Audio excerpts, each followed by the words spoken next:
आपल्या शिरोली गावामध्ये या ठिकाणी खरोखरच अगदी सुंदर असं मंदिर आपण सगळ्यांनी या ठिकाणी उभं केलंय. नवनाथ मंदिराचा कलशारोहणाचा कार्यक्रम आहे आणि हा नंदकर वस्तीवर होत असणारा कार्यक्रम आणि कार्यक्रमाला लाभलेले आपल्याला खऱ्या अर्थाने ज्यांनी इथे येऊन या 3 दिवसाचा कार्यक्रम ज्यांनी केला त्यांना नंतर घेऊया. पण माझ्या माहेरचे तो माहेर आरवीचा मठ चालवतात ते सच्चिदानंद मोहनागिरी महाराजांच्या नंतर ज्यांनी ती धुरा सांभाळली ते खालकर महाराज आपल्याला या ठिकाणी लाभले, हे आपलं भाग्य म्हणावं लागेल.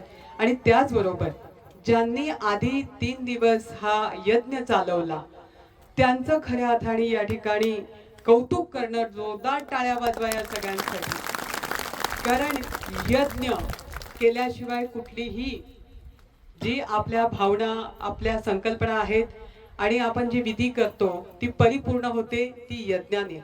ज्या ठिकाणी ते मंत्र बोलले जातात आणि त्या मंत्राच्या माध्यमातून जी शांती आपल्याला हवी असते, जे आरोग्य हवं असतं, जे या जागेत हे उभं राहिलं याच्या परिसरामध्ये निश्चितपणाने तुम्हा सगळ्यांना अभिप्रेत असणार महाराजांनी सांगितलंय.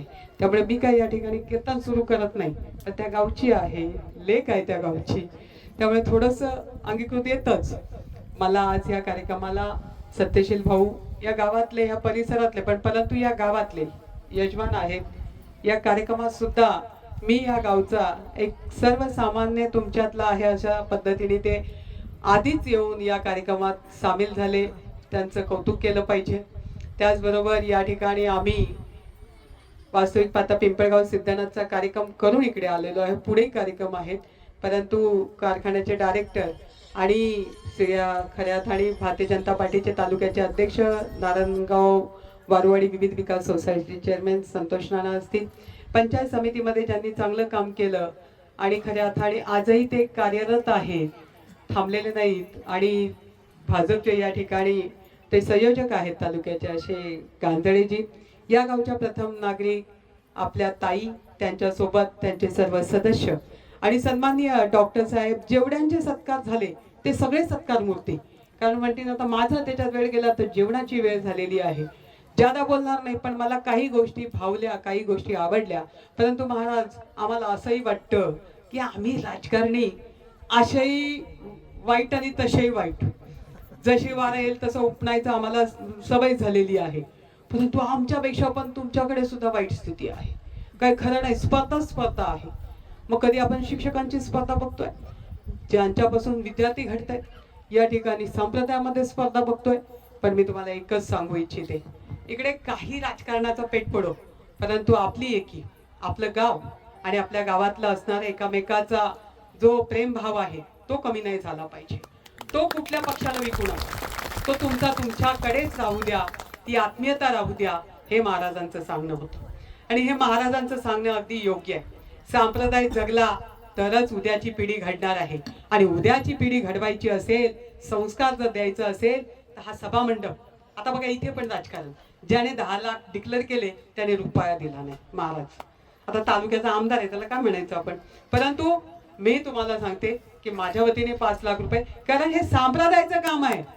याच्यामध्ये मग ते मरणानंतरचं स्मशानभूमीचं शेड असू दे, आरोग्य असू दे, शाळा असू दे, अंगणवाडी असू दे किंवा सभा मंडप असू दे, जिथं ऊन वारा पाऊस यांच्यापासून माझ्या माता भगिनींची, लहान लहान लेकरांची ज्यांच्यावर संस्कार होणार आहे त्यांचं संरक्षण झालं पाहिजे, ही भूमिका माझी पहिल्यापासून राहिली.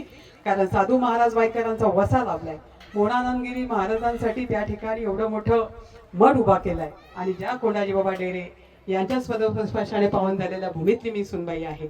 म्हणून हा वसा आणि वाचा निश्चितपणाने सगळ्यात मोठा आहे. यांचा झेंडा अटके पार आहे, कारण याच्याशिवाय आपल्याला मुक्ती नाही. त्यामुळे आपल्या गावामध्ये तुम्ही इतका सुंदर कार्यक्रम घेतलाय, तुमचा घेतलेला कार्यक्रम, काही भाषा विषा बदलू नका, तुमची भाषाच चालू. तुम्ही म्हणा का तुम्ही शिका की ही भाषा, तुम्ही आम्हाला म्हणा तुम्हाला आमच्यात रमायचं आहे तर तुम्ही आमची भाषा शिका, तुम्हाला आमचं बोलणं कळलं पाहिजे. अशा पद्धतीने निश्चित बोलूया. आणि तुम्ही या ठिकाणी बोलवलं तर आमचा आदरातिथ्य केलं, सत्कार केला, सन्मान केला. येणाऱ्या काळामध्ये आम्ही सर्वजण जे इथे आलेलो आहोत, सत्यशील भाऊला जसं महाराजांनी सांगितलं की 3 पिढ्या, आता आपण पाहतोय की ज्या पद्धतीने निवृत्ती शेटने या ठिकाणी या तालुक्याला प्रत्येक दारात गाडी उभी राहील अशा पद्धतीची समृद्धी बहाल केली. कारण तो कारखाना उभा राहिला नसता ते वैभवच कोणाला पाहायला मिळालं नसतं. अण्णांनी ती धुरा इतकी छान चालवली की अण्णांकडे गेला तर किती दुखी माणूस गेला तो येताना हसतच बाहेर पडेल. कारण अण्णा काय करो ना करो पण त्याच्या मनातलं सल दुःख त्याची वेदना शमवण्याची शक्ती एक आध्यात्मिकाचा डॉक्टर म्हणून त्यांच्याकडे मी तर पाहते. माझा भाऊ म्हणून तुम्ही म्हणत असाल तरी चालेल, पण त्या अण्णांचे आजही आठवण आल्याशिवाय आपल्याला राहत नाही. त्या ज्या पद्धतीने हा कारखाना पुढे जातोय त्याच्यामध्ये सत्यशील भाऊ प्रामाणिक प्रयत्न करतायत की निश्चितपणाने माझ्या शेतकऱ्याला न्याय मिळाला पाहिजे. सगळ्यांचं ऐकून घेतायत, पण सांगणाऱ्याने प्रश्न उपस्थित करताना उत्तर घेऊन यावं. कारण सरकार केंद्रात राज्यात जे आहे त्यांच्या असणाऱ्या रीतीप्रमाणे त्यांच्या असणाऱ्या गाईडलाईन्स प्रमाणे चालवावं लागतं. त्याच्यामध्ये समजा कुठे काय घडत असेल तर त्यांच्याकडे प्रस्थ आहे, त्यांच्याकडे ते वेगळं दालनं आहेत, वेगळी कवाडं आहेत जे ते उघडतात. ते इथे शक्य होत नाही. परंतु निश्चितपणाने जे तुम्ही योग्य मागणी कराल ती पुरी करून घेण्याची आमची जबाबदारी आहे. कारण आम्ही नुसतं सगळं आलबेल म्हणतो, परंतु शेतकऱ्याला जर वाटतं की असं केलं तर असं होणार आहे, कधी कधी कांदळे आमचे म्हणतात, पण आम्हाला निश्चितपणाने त्याचं भान आहे. कारण आम्ही त्यांच्या सोबत आहोत. सोबत याच्यासाठी आहोत का चांगलं काम चाललंय. आपल्याला चांगलं करता आलं तर जरूर चांगलं करा, जो करतोय त्याच्यापेक्षा जास्त चांगलं करा. पण जर ते करता येत नसेल तर खोडा अडकवू नका. एवढं जरी केलं तरी सुद्धा तुम्हाला पुण्य लाभेल. आणि हाच परंपरा आपण पुढे चालूया. या ठिकाणी आपण आम्हाला बोलवलं या मंदिराची शोभा वाढवताना, या परिसराची शोभा वाढवताना किंवा या गावातल्या येणाऱ्या रस्त्याची परिस्थिती पाहिली आणि मला असं वाटलं की खडतर रस्त्यावरून आपण वर चाललोय. माझा अनवाणी पायाने येणारा भाविक भक्त तो देखील त्या ठिकाणी सरळ चांगल्या पद्धतीने पोहोचावा. वयस्कर असतात, ते सकाळी सकाळी उठतात आणि ग्रामदेवतेचं दर्शन घ्यायला येतात, त्यांना सुलभता व्हावी. परंतु याच्यासाठी तुम्हाला पाठी लागावं लागेल बरं का. मी तुमची भाषा शिकेल, तुमच्यासारखं करेल, पण तुम्ही माझ्यापर्यंत या. दादा तर सांगतील, कारण त्यांचं काम आहे सांगायचं. नाना सांगतील, गांधळे सांगतील, सरपंच ताई सुद्धा तुम्ही बाहेर पडलं पाहिजे आणि सांगितलं पाहिजे की माझ्या गावामध्ये दादांना सांगितलंय हे काम झालं पाहिजे. हक्काने सांगा. आणि जिथे वाटलं कमी तिथे आहेत वाणी, काही काळजी करू नका. पुन्हा एकदा आपण सर्वांनी बोलवलं, आदर अतिथी केलं, सत्कार केला, सन्मान केला. आम्ही आपले ऋणी आहोत. जय हिंद, जय महाराष्ट्र, जय श्रीराम.